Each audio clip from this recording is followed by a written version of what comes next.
Picture this for a second. It's the late 1800s. You are standing in the rugged, totally roadless foothills of the Sierra Nevada mountains. Oh, wow. Yeah, I mean, there are no towns, no fences, just vast, open scrubland and timber rolling out in absolutely every direction.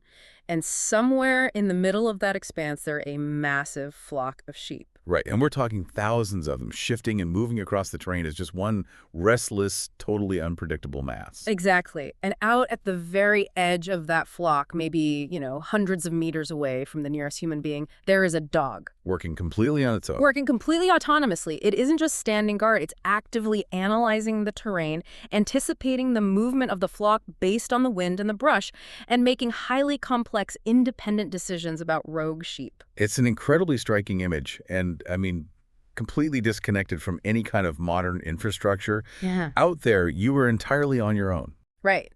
So take that exact same animal, fast forward a century and a half, and put it in a suburban living room. That dog is currently staring a hole through its owner from across the couch. And probably causing a fair bit of chaos in the process. Oh, a lot of chaos. So welcome to today's deep dive. Our mission today is to decode one of the most popular, yet honestly, fundamentally misunderstood dogs in the world, the Australian Shepherd. Because if you want to know why the dog in your living room is staring at you right now, you really have to understand the ranch it was built for. Exactly. We are unpacking the history, the intense psychology, and the practical realities of this breed based on our source material. Figuring out how that 19th century frontier software operates on 21st century suburban hardware. Which means we actually have to start by clearing up a massive geographical misunderstanding. Right. Before we can analyze the dog's behavior, we have to talk about the name. The name of the breed itself is a historical accident. The ultimate trivia fact, the Australian Shepherd is not Australian. It's not. Not at all. I mean, it wasn't bred in the outback. It has almost nothing to do with Australia. It was built almost entirely in the American West. California, Idaho. Yeah, it's a brilliant example of just how chaotic naming conventions were back then. The name actually traces back to the sheep trade, not the dogs. Wait, really? The sheep? Yeah, so in the late 1800s, the American West saw this massive boom in the wool and mutton industries. And you had Basque shepherds, who were some of the best sheepmen in the world, migrating to the U.S. to take advantage of this. Okay, that makes sense. And to build up the flocks, massive numbers of sheep were being imported. Now, many of those sheep had passed through or originated in Australia. So the American ranchers were looking at these massive operations and just calling them Australian sheep. Precisely. And the working dogs that traveled alongside these Basque herders, the dogs that were actually managing the flocks, well, they were just lumped into that same category. Oh, so they just pointed at them and said Australian Shepherds. Right. The name stuck, even as the breed continued to be heavily developed and refined by ranchers entirely on American soil. So let's talk about that refinement. Because these American ranchers, they were not breeding for dog shows. Oh, definitely not. They didn't care about coat color or ear shape. They were breeding strictly for utility.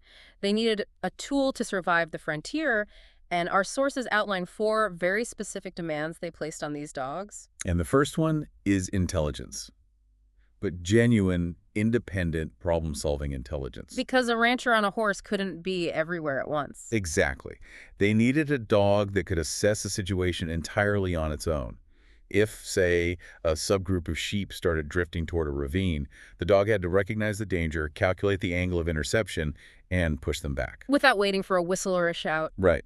Pure autonomy. And the second demand was extreme versatility. Like, this wasn't a specialist dog that only moved sheep. No, a single dog had to herd sheep at dawn, push stubborn 1,000-pound cattle into pens in the afternoon, and then switch gears to guard the ranch from predators at night. Which leads to the third demand: endurance. Raw physical endurance. Running 20 to 40 miles a day across jagged rocks, freezing rain, you name it. But the real crux of the breed, the fourth demand, and the thing that makes their psychology so unique today, is responsiveness. Or, more accurately, biddability. And this is where I see a massive contradiction. When I was reading this, I kept thinking of it like a middle manager on a remote construction site. Oh, that's an interesting way to look at it. Well, think about it.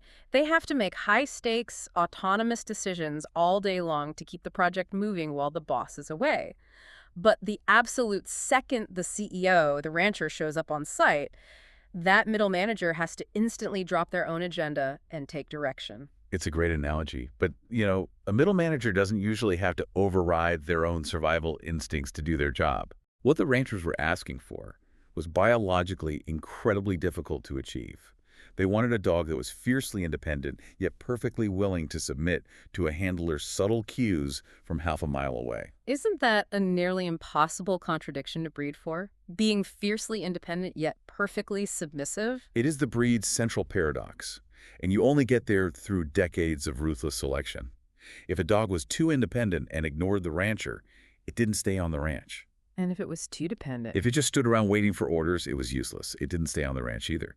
This dual demand, independent thought, paired with close partnership, that's the ultimate blueprint of the Australian Shepherd. So bringing this back to you, the listener, what happens when you take that frontier blueprint, a dog bred, to make independent decisions while constantly scanning the horizon for its handler, and you put it in a normal house? Well, you get a dog that applies all that intense evaluative processing directly to you. Which perfectly explains the always watching phenomenon. New owners are always creeped out or surprised by their Australian Shepherd constantly staring at them, like unblinking, tracking every time they shift their weight or reach for a coffee mug. Right, because we have to think about the mechanics of that stare. Out on the ranch, reading the handler's posture, position, and intention from afar was how the dog knew whether to act independently or defer. A slight shift in the handler's posture was literally a command. Exactly. So bringing the dog indoors doesn't delete that software. It just makes you the sole focus of that intense evaluation. You are the only moving thing in their environment. Okay, but I have a pushback here. Wait, if they're so smart and so tuned in to my every move, shouldn't they be a breeze to train? You'd think so. Yeah, I mean, people hear smart and think easy. Why is their intelligence being framed almost as a warning label in these sources? Because we have to clarify the vital distinction between learning speed and ease of ownership. They are a double-edged sword. Yes. Well, because they are evaluative problem solvers, they learn your commands rapidly. But they also learn your accidental patterns, your inconsistencies, and what you ignore just as quickly. The loopholes. Yes, they train themselves based on your habits.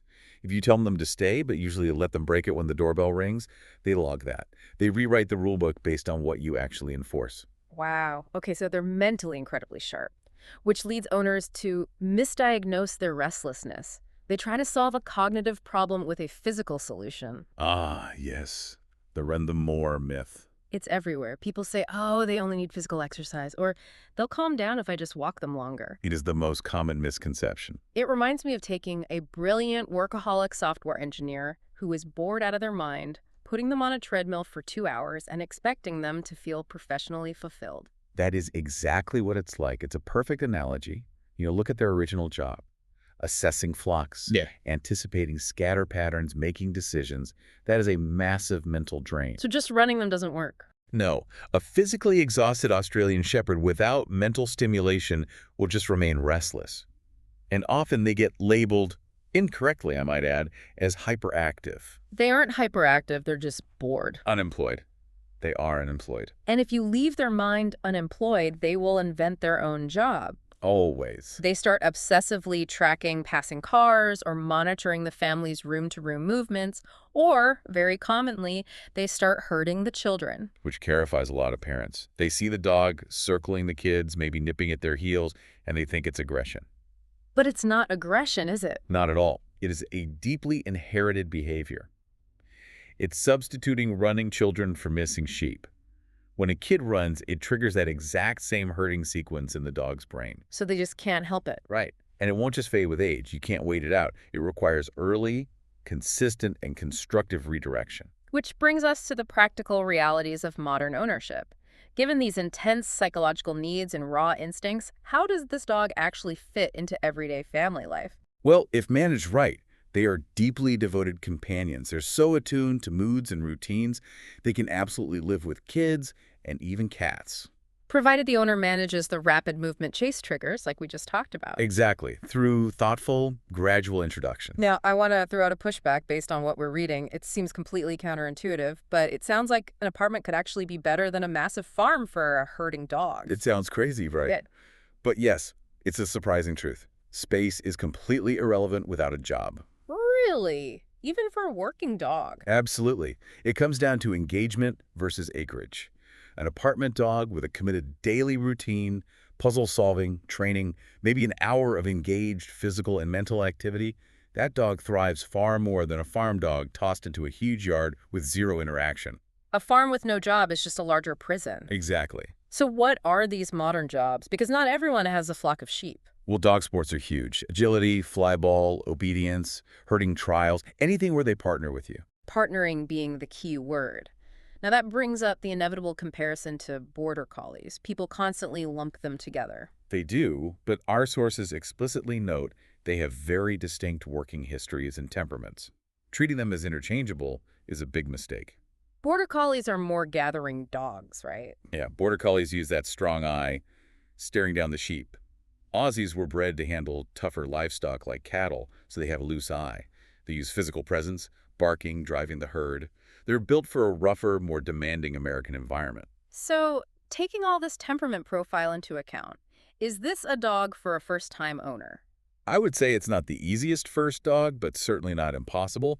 It demands an owner who genuinely views training as a fun, active lifestyle. If you view training as a chore, this isn't the dog for you. Fair enough. But if you are ready to take on the mental and physical partnership this breed requires, you also have to be prepared for the health fine print. Yes, the physical vulnerabilities baked into their genetics. Which confused me at first.